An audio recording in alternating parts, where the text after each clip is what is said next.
You're listening to the AFTERBUZZ TV network, now the largest new media platform on the web, and your #1 source for after-show entertainment.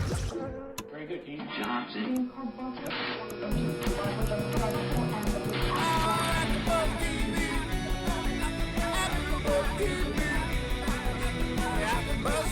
The AFTERBUZZ Studios in Los Angeles, California, presented by Maria Menounos and Bing.com, and streaming live thanks to Akamai Technologies. This is AFTERBUZZ TV Survivor After Show.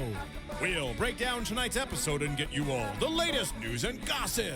If you'd like to buzz in on tonight's show, you can buzz us at 424-256-1729. That's 424-256-1729. And now, another post-game wrap-up show for your favorite TV show. It's AFTERBUZZ TV Survivor After Show. Music to our ears. Hey guys, Bing is for doing, and we're doing another episode for Survivor, Season 26, Episode 11, Fans vs. Favorites. Yay. Tonight, AJ and Ryan are not here, so you have the wonderful, the beautiful, talented, three-time player, Jerri Manthy. Hi, everybody. And I'm your host, Justin Walter. We've got a packed episode tonight. We've actually got Troyzan from Survivor One World calling, and then we also have last season's winner, Denise, calling in. Yay! So tons of Survivor fans and also players on today's episode, so we've got a packed episode. So let's start right away. Jumping into the episode, we see the aftermath of last week's epic, historic tribal council, where 3 idols were at play and Philip was blindsided and went home. Yeah, I wasn't here last week, so I couldn't throw in my 2 cents about that whole Philip episode. Oh my gosh. What did you think, just quickly for our fans? It was amazing. It was amazing. And I know it was probably it was the first time in tribal council history that someone played an idol for themselves and for someone else while the other person in their alliance had immunity. The entire alliance that was on the outs, completely safe. It was such a powerful move. Yeah. It really was. It was great. And I know we talked a little bit about other things they could have done differently, but honestly, Justin, I mean, as much pressure as Malcolm was under last week, I think it was brilliant. It was good. So then we get the aftermath. We see Eric saying he's the swing vote, Cochran saying he's breathless, Brenda all of a sudden saying that it ruined my plans. You know, I didn't know what was going on, and we didn't know she had plans. I don't think she had any plans. The only plan she had was to get food, and she couldn't even do that right. Yes, this episode, it was all about Brenda getting food. But you really could see, and I was kind of shocked, they were so demoralized. And there was so much talk about how, you know, we're not in the majority anymore. You still have 6 votes. I know. They still can't do math on this season. I don't understand what's going on. It's like all of a sudden Reynolds and Eddie get in power, and then their logic and math wears and goes on the other players. I know. Who knew that Philip really was thinking for everyone? I know. I mean, that's a little scary. It is. Just seeing them so demoralized, it kind of makes you realize that Philip really had such an important role in that alliance. He really did. I mean, I never doubted that. I mean, whether he's annoying to them or not is irrelevant. He actually was the power player. He was the one sticking his neck out. And, you know, when you've got someone who's willing to do that, you let them do that because it keeps you from putting yourself in that position and being vulnerable and, you know, the topic of discussion for the next voted out. Yeah. And it was interesting in terms of kind of really seeing, like, as a viewer, I was like, they actually may have a chance to swing some votes. And, you know, the whole episode was kind of Eric and Sherry were the ones they were targeting. And Eric and Sherry kind of saying, you know, one side Eric saying, maybe I will team up with the guys. I'm going to play both sides of the fence this whole time. And then Sherry saying all of a sudden, I'm the one in control. I'm the swing vote. I'm the one running this game. Yeah. When she said, nobody even realized that I'm the one calling the shots here. I'm like, actually, you're not calling the shots. You're just trying to figure out which side of the fence to play on. Yeah, which side of the shots you're going to go with. Yeah, it's like which side of the fence do you want to play on with someone else's strategy? Yeah. I don't know if you'd really consider that running the game. But I mean, she did have the power to, in the game, change the direction of the game if she would have gone one way or the other. So I do see in one sense she does have a lot of power, but she's not actually the one directing it. If that, right. You know, kind of. Right. And the thing that I know we kept saying while we were watching the episode, we're like, why would you flip and put yourself with 3 of the strongest guys in the competition who were literally walk all over you in every immunity challenge. And then you look disloyal to the people you've been playing the last how many weeks with. Yeah. Yeah, so it's kind of interesting. But yeah, again, it was crazy how you really just saw them demoralized, starving. They really got the sense that they were really starving this week, which perfect segue into the reward challenge, the classic Survivor auction. Food auction. Food. Now, Jerri, you've played the game 3 times. What is the morale when you get those envelopes saying it's a food auction coming up? I never got to be part of a food auction. Oh my Never. gosh. Never. So is it hard watching? No. No, I mean, that's the easy part of watching, really, truthfully. I mean, I guess I never realized that about you. Guys, we Yeah. got Troy on the line. Oh, Troyzan's here. Troyzan, how's it going? Am I live? Am I here? Am You're I there? on. Can we get Troyzan on our monitor? We're looking for. Oh, wait, Troyzan, are you naked? I don't know. This is going to be up to you guys to guess. So Troyzan is on the line. He's in his Survivor attire. Yes, that's the way he lives his life, right there. Love it. It's like it's 85 degrees here today in Miami, maybe hotter. So, Oh my gosh. come on, man. Well, thank you for joining us again. You came on last season. We're excited to have you on this time virtually. So thanks for joining us. I'm pretty sure he doesn't own a shirt. Oh, I mean, Jerri looks like she's dressed for the tundra. Look at her. She's got all these clothes on. It's cold here. we're California jacket. people. Yeah, it's freaking cold here, So, man. Troyzan, we were just about to talk about the Survivor auction. In Survivor One World, if I recall, you did go to the Survivor auction. Yes, I did. So what is it like as a player when you get to the point of an auction is coming up? Well, for me, it was I had to go to that auction and get a clue or get a clue to an idol or something because I knew it was coming. So I thought, this is perfect. They're going to the auction. I know I'm not going to eat though, so I knew 100% that a clue was going to come out. So that's why I sat and waited. Yeah. As long as and that's I was pissed watching the auction because I'm watching everyone eat chocolate and peanut butter. Kim's taking a shower. People are getting full on meals. It's like I'm sitting there waiting for like one clue, which I had to have because it was basically that was the episode. It was like Troyzan versus everyone. Yeah. And one thing, I mean, that just shows what a player you are in terms of you prioritize power and safety compared to food.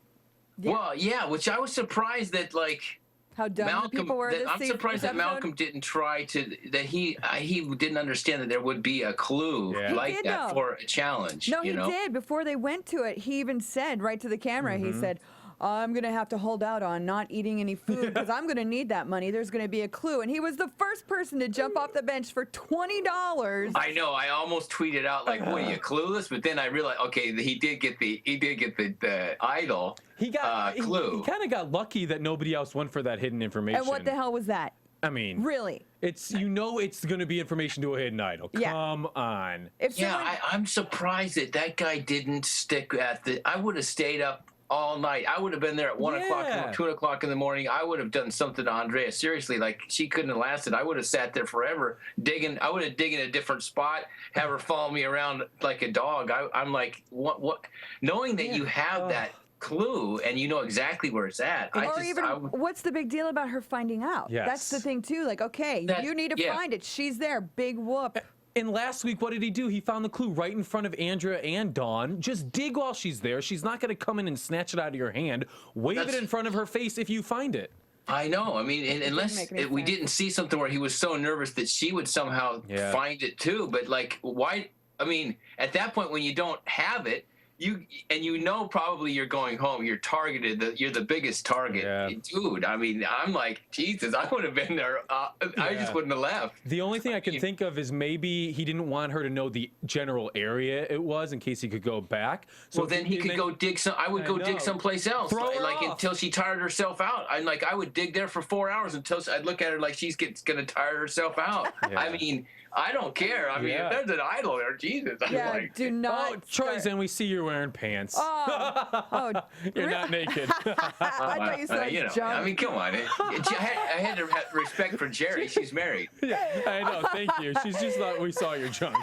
She got excited. I did. I was like, oh my God, he just showed his junk. Yeah, I completely agree with you. I was shocked that Malcolm was the first person to bet on beer and nuts. Come on. Beer and No. Well, I'm surprised. How did he get that for $20? Yeah. I mean, 20. Why didn't anybody else bid on it? That was crazy. I kind of missed, like, he just said 20 and then boom, he's got it. I mean, Jeff said, first person with $20 gets this. oh, is that what it was? Okay. That was it. I was shocked. And then the other thing too that shocked me was along the lines of Malcolm. Reynolds, you know you're the next target along with Malcolm, and he's buying food instead of waiting for an advantage as well. See, that part, I'm not getting those guys. Yeah, I'm thinking that they're smart, they're finding idols, they're playing the game fairly well, and then when it comes down to, like, you know, rational thinking, it's like food just takes over people's brains. It's amazing. Like, it happened in our season. Jay gave up like a challenge for chicken wings, and he got voted out the same goddamn episode. I'm like, Yeah. Yes. I don't know. Weakness, people. I mean, I've never been in that position, so I don't know how to judge. You guys have been in that position, but Troyzan, it's awesome, you know, when you prioritize the clue over food. Yeah. I think it's just that I don't know whether it was because I've watched so many seasons of Survivor since, you know, day one, and I just knew, like, okay, I'm starving, but why am I here? Yeah. Yeah. Like, really, you have to ask yourself, what are you playing for? And some people aren't playing, believe it or not, are not playing to win. So, Yeah. you know, they're whatever. They're playing a different game. They're at camp. Yeah. So who, as a huge fan, who are you seeing playing the game to win? Who is playing the game to win, in your opinion? Well, Andre is playing to win for sure. Definitely. Because she's just very sneaky and being that little cutesy girl, and she's playing hard. You're a sucker for that, though. What? You're such a sucker for that. I'm not a sucker for it. I just say that's what she's doing. So if I know that's what she's doing, then I'm not a sucker for it. I know she's purposely being like the cutesy little chick, and so I've been around that. I'm very aware of this now. that women on Survivor are the most conniving, sneakiest of all. I don't know what you're talking about. As she bats her eyes. So anyone who's second in line to Andrea would. Well, I mean, Cochran's playing really well. I mean, I think it's classic that he's winning challenges. It's like, you know, it's just hilarious, you know. And but he's a smart guy. They're probably not even showing how smart he is. I mean, I'm sure he's got hours and hours of things that he says that they just said, well, it can't be the Cochran show. But I'm sure that, you know, even the way the vote went tonight, Cochran probably said, listen, if they have an idol, if they don't, whatever. If they don't have it, we're going to vote 3-3. And if it shows up they don't have it, then we're going to vote again, and this is who we're going to vote out. And I'm sure that was Cochran's idea. Yeah. I'm almost positive. Yeah, I would say we agree with you. Troyzan. Oh, he got cut off. I did? Oh, You're there. Oh, are they joining together? Is Denise on the line too? Give me 1 second to figure out the screen, though. It is. Oh my gosh, Denise, we got you online with Troyzan as well. Yeah. Oh, how cool. We've got the whole crew. Very, very love cool. it. How are you guys? Good. It's a four-way now, officially. Does she have her shirt on? Yeah. Well, Yeah, I was going to say, now I get to talk about some spicy stuff, but a four-way, now that's kind of fun. That's new. I forgot Yay, you're the sex lady. That's right. We're four-way sex lady. Well, I have to say, I am in Survivor heaven right now. I got Jerri sitting across from me, Denise and Troyzan on the line. Thank you guys so much for joining us again. You bet. Glad to be here. It's an honor. So we were just talking about the auction, Denise, and basically how Malcolm, ridiculously your they Malcolm, played which it. we want to get a lot of your opinions on Malcolm. You are Malcolm's, or were until the end of your season, right-hand woman. What did you make of him at the auction, you know, not saving his money for the clue to the challenge and getting the hidden idol clue instead? You know, it just goes to show you how your, like, common sense just goes out the window in the moment, in seeing something that's of comfort for you in the game. Because clearly we saw, you know, in the confessional before, he had a clear game plan. I mean, he knew what he needed to do, and then he blows it. But then, you know, who would have guessed, too, that there would be two advantages in the auction? So that's also kind of throws you off, that at least he got the one, but who would have known there would have been the second one that Cochran got? I know. What Troyzan was just talking about, too, was we were surprised that Malcolm, when Andrea came and, you know, sat next to the well, when Malcolm went looking for the idol, that he just stopped looking. and he kind of just, were you shocked to see that? And I mean, you guys are the last to find your hidden idol in your season. But I was. So what do you make of it? Well, just to see that he didn't, he's so strategic and he's such a smart guy. To think, even though clearly knowing that he and Andrea, were on completely, on opposite spectrums in the terms of having an alliance at that point, that was a perfect opportunity for him to just twist it around, somehow bring her on board, make some kind of a crazy deal with her, but just keep looking. Now, granted, who knows what was behind it, how long they actually sat there, but it truly does look like they just sat it out. And, versus he and I running around frantically, like we ran around frantically. And he went there at night. He went there at night once. Like, I just don't, why didn't he go back at like 2 o'clock in the morning? Like, I just don't get that. Like, exactly. in the middle of the night, there's enough moonlight. Yeah, and there's enough moonlight that he could dig or, kind of go around or just be more nonchalant. But, it just seems like he lost his bearings a little bit, or to just pay attention that people wake up really early out there. It could have been the beer. The beer I think screwed him up. Maybe it was. Maybe he had all of it and he was still hungover. I don't know. Or still half drunk. It was just shocking, and it was, with the move he made last week, you can't help but root for Malcolm again, and for me this season, Malcolm's been an up and down player for me in terms of he got a little cocky, and then he's the underdog, and I'm rooting for him again, and it was just kind of frustrating to see him not find that idol. It is. I mean, they've been whizzes with that this whole season, and so I had my fingers crossed. Now, people have been kind of, dropping kind of hints, hey, I think Malcolm's going to go home this weekend, and I haven't known, so I've just been hoping he's going to pull it out one more week, get scrappy, find this idol, pull some crazy strategy out, and it just didn't happen. I was bummed too. I mean, I became a pretty big Malcolm. I mean, I haven't been like a huge Malcolm fan, but was last week, and I became one. And I really did not want him to go home this week. I was kind of like, I was bummed too. It was just weird how he literally just kind of rolled over and played dead with Andrea sitting right there. Like, it just shows you how much power that girl has that we just really don't understand, obviously. She's running this tribe. She must be running around naked and we don't see it. Troyzan. Well, Troyzan. Malcolm in his season. Oh my God! In his season, he did have the soft heart for the blondes in his season as well. So maybe that's true. Malcolm's that's true. Another pretty blonde. Another pretty blonde. Oh my God. Yeah. I mean, in terms of the rest of the auction, people were just throwing out $500 bets left and right. Yeah, without even like starting low. That's the whole point of an auction, people. I don't know if you realize this, but you start low and you go high. That's what it works. Not 500 off the bat. So like when nobody had $20 left to get a family letter, I was like, wow, gee, I wonder what you could have done differently. I wonder. So Dawn, in your season, we saw Abby Maria, hold out for that advantage in the challenge, and she won the challenge after buying that advantage. And again, tonight, if we fast forward to Cochran buying the advantage and then winning immunity, history shows when you get that advantage in the challenge, you win the challenge.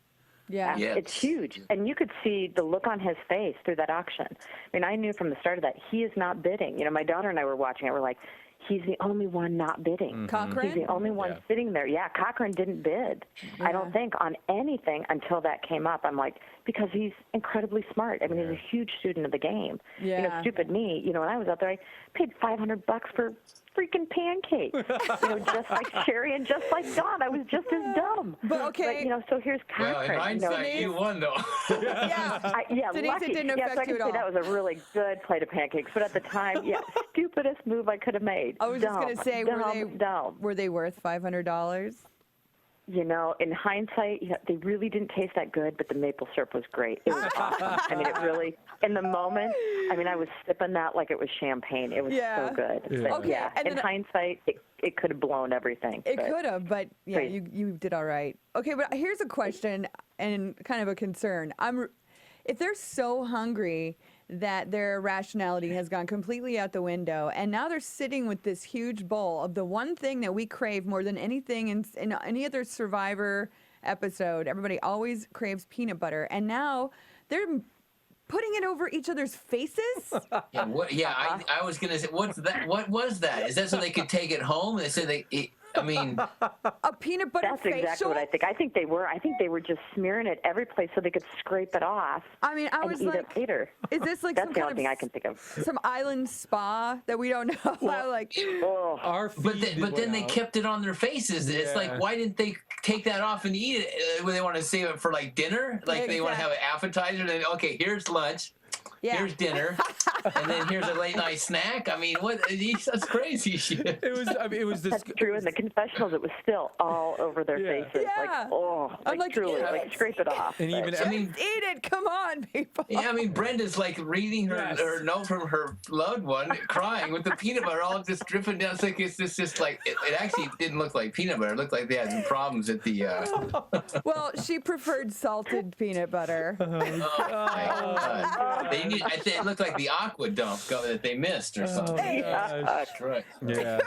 Oh, Gross. that's true, though. But it was. I mean, this usually the love letters from home go for a little more than $20. Yeah. Yeah. In this season, it Yeah. seemed like they just wanted to give those love letters from home, and so they can get some tears out of everybody. And I think the person, Brenda was obviously crying, but she was crying the whole episode. Dawn was crying earlier, but didn't get a love one letter. And then we got to see Cochran cry. Yeah. And- Yeah, you got to see snot come out of his nose. I know. I love how Sweet he's though. like, up until now, I felt like I was going to be a game bot and be without feelings or emotions. I was like, there he goes again with those sound bites. Yeah, and it was nice to just see a different side of Cochran and kind of the the more sensitive side. Although I never doubted that he was Yeah. sensitive. Yeah, I and don't that's know what I love about him. I mean, that's the part. I mean, besides a Malcolm fan, I mean, obviously that Malcolm's, my number one, fan of him. But Cochran, I love just seeing this side of him, and I love Cochran as an underdog anyway. Mm-hmm. So it was kind of fun to see him get all teary and snotty and kind of get in the mix with that. So I enjoyed that. It The was funny pleasant thing to is, watch for me. Cochran's not an underdog. I wouldn't have gone into that game thinking he's an underdog. I would have been this guy. No, but everybody else thinks he is. Yeah. Right. I mean,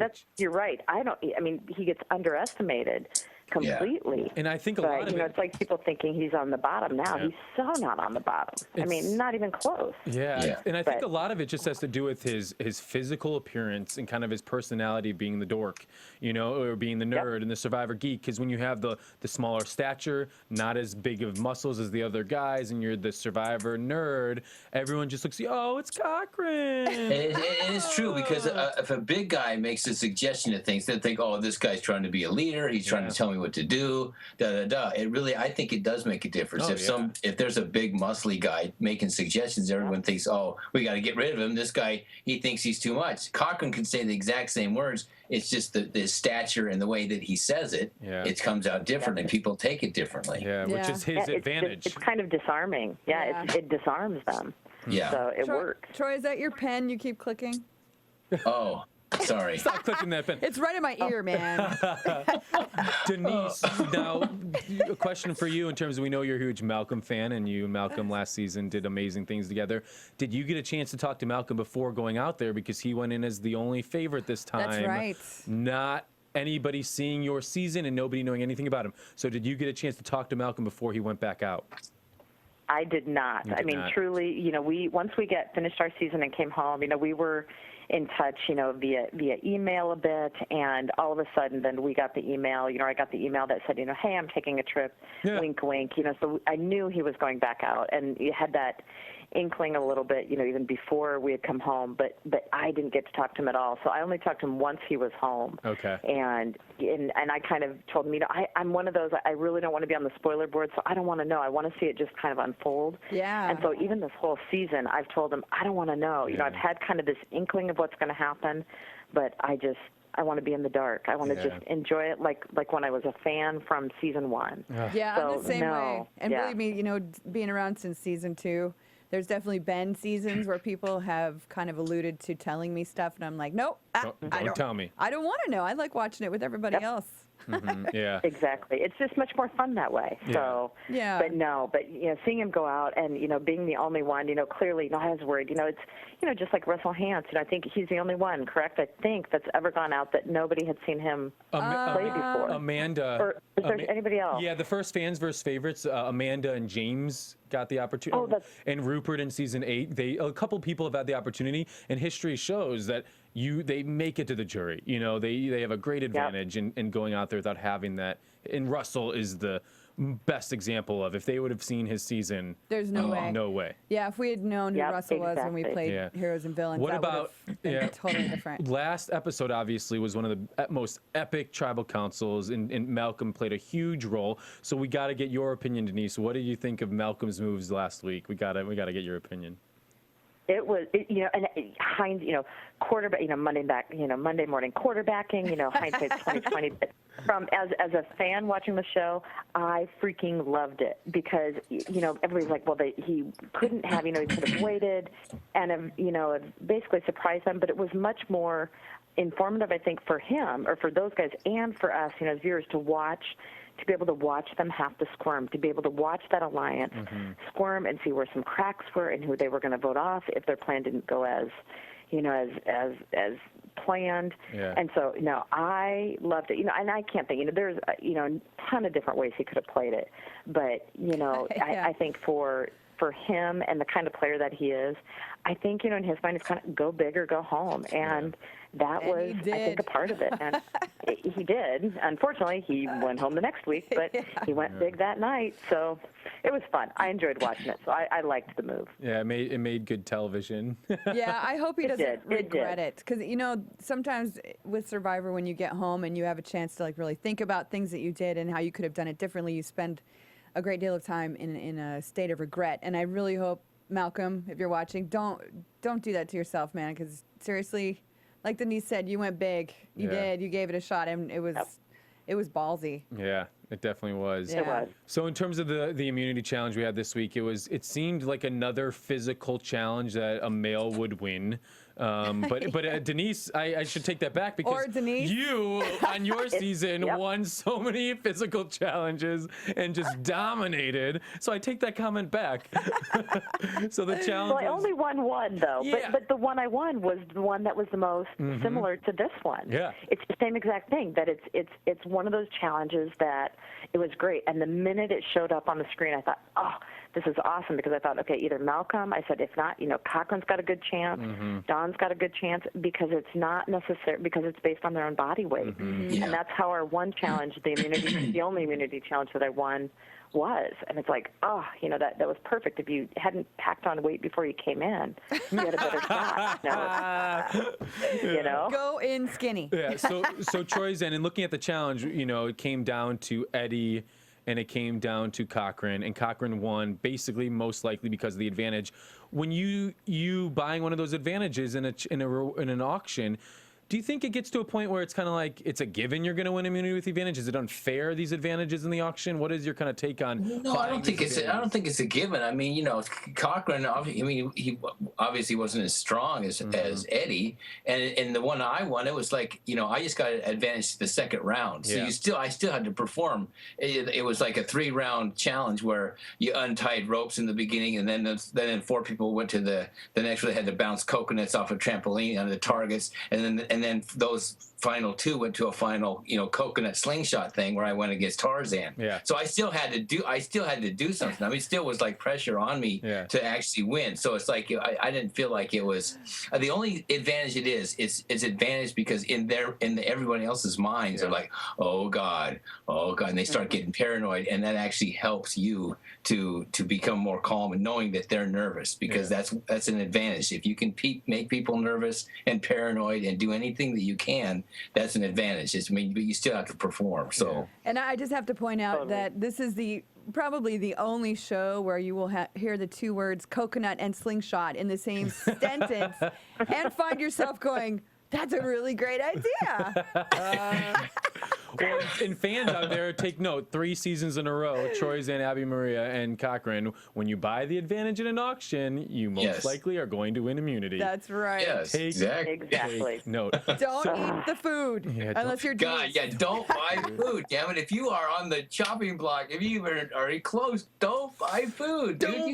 We lose our mind out there. That's the crazy thing. Oh, crazy. And it's usually the auction is late in the game, so it's like, come on, you got 9 days. Can you 9 days or whatever, 10 days or whatever? You know, just hang on, bro.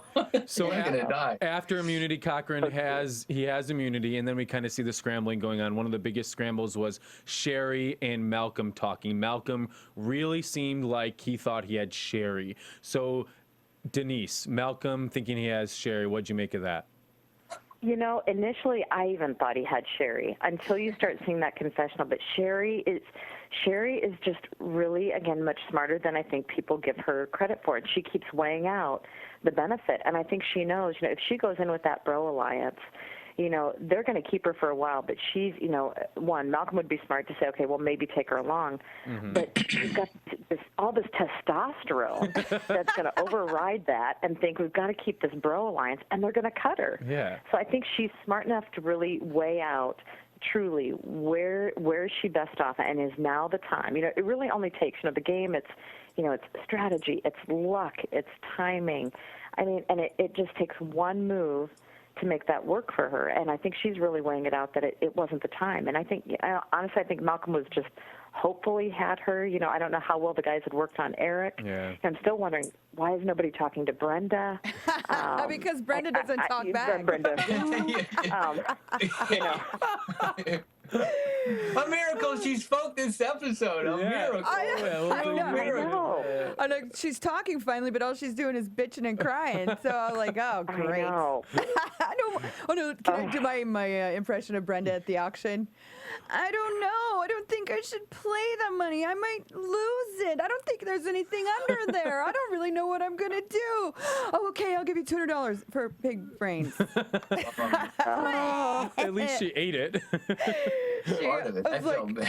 It's like, Yeah. No, it's like, come on. You know, if you want something, just go buy it. You know, don't sit there and cry.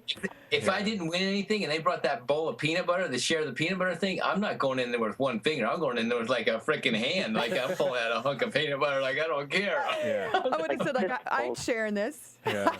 Well, and back to Sherri and Malcolm, and Sherri and Eddie and kind of Reynolds.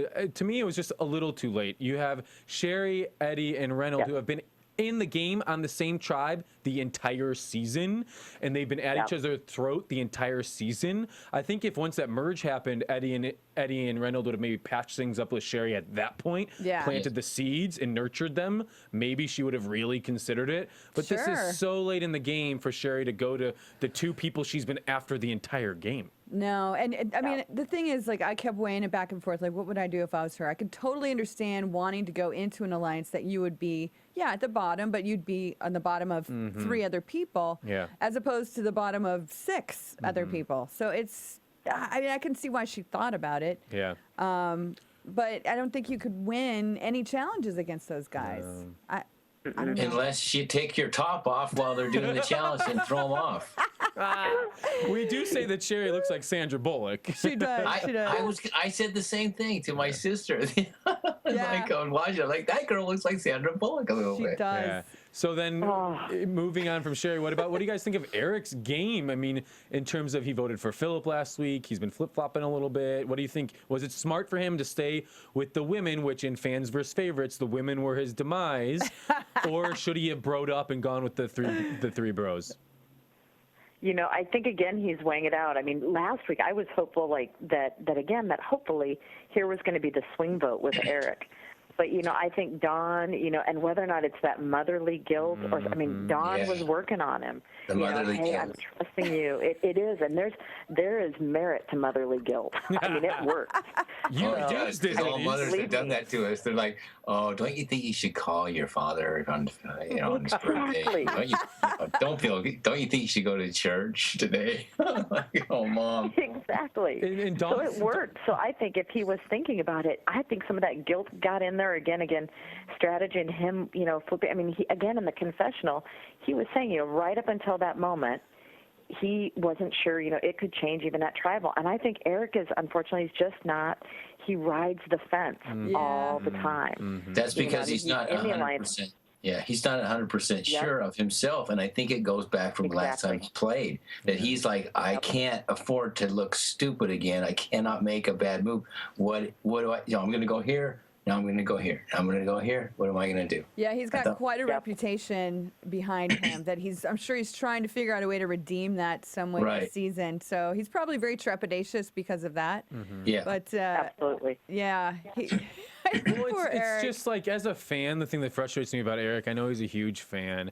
I just don't see the game sense to him in terms of, like, it just doesn't seem like he gets the game.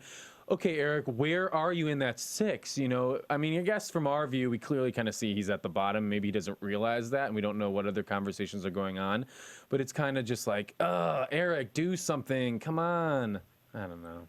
Yeah, exactly. And that's so different than, again, Cochran. You know, Cochran is a fan of the game. I mean, they're at almost opposite ends of the fan spectrum.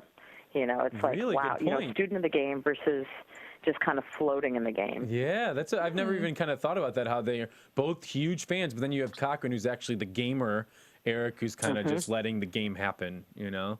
Absolutely. Interesting. Yeah, that kind of stumped me for a second. I was like, Denise. Wow, Denise. No wonder As she a fan won. of the game, I think about these things. You're so smart. You're so smart. Yes, that's why she makes the big bucks. Yeah. Oh, thanks. Yeah. So, I And mean, we're also referring to your real job in your real life and stuff. yeah. That's an interesting thing, Denise. I thought about it. Has Survivor, as a sex therapist, are you still practicing? And has Survivor kind of changed your job in a sense of, like, your clients, or kind of how people view you as a therapist? Or how has Survivor impacted your job? Yeah, because Troyzan's looking for a sex therapist right now. Yeah, I need something. I need a little help. I'm 50 now, so maybe you know. Things start happening then, don't they?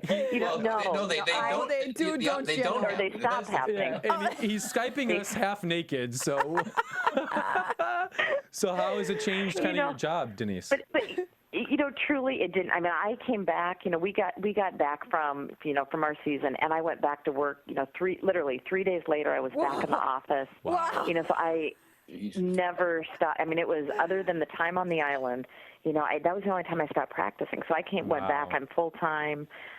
You know, in terms of the perceptions, I think the perceptions is what's interesting. I mean, I think it's been something, you know, I've been able to use with my clients, you know, in session. I've got clients that are huge fans of the game and were long before I went out there. And so it's just interesting how, you know, I'll be having a session, we're talking about, it could be depression, intimacy, something, and all of a sudden something about the game is being thrown in there by them or by me. So I think if anything, it's added to it, which is kind of trippy. But yeah. Did you ever get horny out on the island? Yeah. Do I what? I mean, I've always asked that. Did you ever get horny out on the island? Did you ever take care of yourself? I'm like, oh, geez, it's always the same question. Never. That, you know what? That, like, of all the things, that was the thing that was probably. Did you? Take care of myself? Never. Yeah, Or Troyzan. get horny out. Like, that was the last thing on my mind on that island. I was hungry and tired. That's about it. Yeah, Troyzan, I think you need to answer that question. I'm waiting for Set the the answer. record straight. I was too, you know, I'm gonna say I was too concentrated on the game. It didn't cross my mind, but I was worried because I kept thinking, like, I should be feeling something, especially in the morning or something, and nothing's happening. So I hope to God that it comes back to life after this 39 days are over. So And did it? It did it? at Ponderosa, things started to happen. Okay, again. okay. So we'll leave it at that. Okay, good. Wow. We're back on track. I have heard, yeah. And I've heard from other players that has been an issue out there, that all of a sudden things that should be happening aren't happening. Wow. So See, now, I think it's the stress. I mean, it's the stress of the game, and you're so focused on the game. And I've heard that's the norm. Things stop working. From what I understand, everyone I've talked, males, you know, women, we can put that stuff on the back shelf, but men, you know, always get worried because they're like, oh, it's just not happening. You know, I'm like, you're starving. You're under stress. You're What sleeping. happened to morning wood? God bless America. The only morning wood you're going to find is the stuff in the wood for the fire. Exactly, the bamboo. Yeah. So speaking of, go get the fire. The only hard thing out there is bamboo. Go tend the fire while you're at it. But, you know, it's funny, Denise, because, you know, as a therapist, I guess you would understand and probably see it with people often, but it happens to me a lot in life where things will happen to me in my everyday, and I'll look at how my experience on Survivor kind of mirrored this situation and kind of prepared me for it. And Yeah. yeah, it's a trip, right? Love it. It is. I mean, just the crossover. It is. I mean, or how stuff comes up. I was just, it was just interesting. I was rewatching some clips, and for whatever reason, I rewatched our final tribal council, and I'm like, ooh, I did sound kind of a little rough. And then, I go back into, wow, where was that coming? I mean, there's stuff in your life that crosses over, or that you can think of how you were prepared for that moment, or how you're kind of playing out. I mean, from a therapeutic standpoint, there's all kinds of stuff you can pull from this, and yeah, I love it because it does, and it's a year later, stuff's still coming up, and I'm sure, like for you, Jerri, like you said, I mean, playing multiple times, yeah, tons of that stuff, yeah, I'm a triggered. mess. It's really cool. I need a therapist. Yeah, Denise, I want you to be my We therapist. can do some long distance therapy. There we go. I know, seriously, I can honestly say that, especially the second time I played, that was. Well, no, the first time even, just the aftermath of what happened on the show, and then the reaction from people. That's stuff that, like with Brandon, we talked about this earlier, when he had his meltdown, and he was like, my whole life changed and blah, blah, blah. I'm like, dude, that's what happens. Yeah. That's what happens to everybody. You're not special in that respect, but you are, a special case because of it, And I felt for him, but he went to crazy town. Yeah. Yeah. Yeah. Well, And again, you have to wonder what's happening outside that's coming into that game. Like you said, what's coming into the game with him. I mean, yeah, it's so impactful. yeah. Yeah, for sure. Powerful stuff. Yeah, it's crazy. I mean, And it's just a TV show. Let's not forget, to the public, it's just a TV show. But for all of us that have played, it is a life-changing experience, like ways you can't even imagine. Yeah. Well, I hope I can imagine it one day to all you guys. Oh, Justin, we need to get Justin on Survivor. Trying, people. This is I was going to say, what's the deal? What's happening? I mean, truly. I've tried every season. I've tried. I'm going to keep trying, getting on. I'm going to join you in that One winner's of these circle, times. Denise. I'm going to join you. So one thing, Malcolm obviously went home tonight. So Denise, when you see Malcolm go home, describe what you're feeling when you see Malcolm get his torch snuffed for the second time. I swear I started grieving right then. I mean, truly. It was kind of like there was this part of me after last season, because Malcolm and I are great friends. And so there's this part of me that still feels guilty for last season, even though I'm not. I mean, there's this weird kind of guilt of, just let him, go far in the game, or let him win, and then I'll kind of like not feel guilty that, we weren't able to go to the end, and, somehow kind of like redeem my own mom guilt. I don't know what it is, but, again, I think he played the best game he could. He was back to back. I think he did a great job. I got to see different sides of him, this season. But yeah, I was just bummed. But again, I have other favorites that are still out there. So there's the other part of me that goes, okay, unfortunately he went home, but my underdog is still out there, or my perceived underdog is still in the game. Who is that? So Cochran. Cochran. I love Cochran. Okay, I just have to ask you this, Denise, because I know I was affected with Malcolm. I was really behind him to do well this game, and then he came out that one episode and he said that he was, I forget how he said it, a well-seasoned liar when it comes to women. Yeah. I was like, what? Yeah, and the thing, granted, I didn't love hearing that because I know him, and but I have to also think, it's a 25-year-old kid, and that he's out there, and he's in a totally different phase of his life, and out there, he might be thinking in the game, but I don't think that's really. I don't believe that that's a reflection of who he is. Okay. But in the game, it just sounded so like, bad. Oh no, like you lost some points. So not good. As a big fan of Cochran as well, I have to say that I wish they would have called this episode Delicious. Because when he said delicious like 3 times and like kissed his bellissimo, I was like, okay, Cochran. Voted Malcolm out. Please. That would have been awesome. So we got to wrap up soon, but Denise and Troyzan, let's get your kind of thoughts. Troyzan first. Who do you predict is going to take it home? We only have about 3 episodes left, I think. So Troyzan, who do you see there in the end, and who's your pick to take it home, Troyzan? Well, we're all talking about Cochran, so I might as well get on the Cochran train. Give us your own opinion.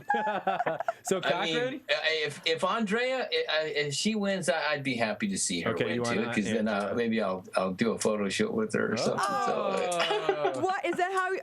Is that how girls get to do photo shoots with you? Yeah, yes, if you win, yes, of course, that's how it goes. Oh gosh. Well, fine. Denise, are you picking? We know you want Cochran to win now, but are you picking Cochran to win? Yes, I'll pick Cochran to win. Okay, what about you, not Cochran. What about you, Denise?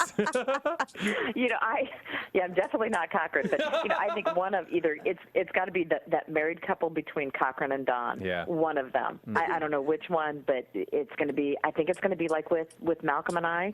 It's going to be who turns first, because I think one of them will turn. At some point. Yeah. I think it's going to be that same dynamic. So that's what I'm banking on. Yeah.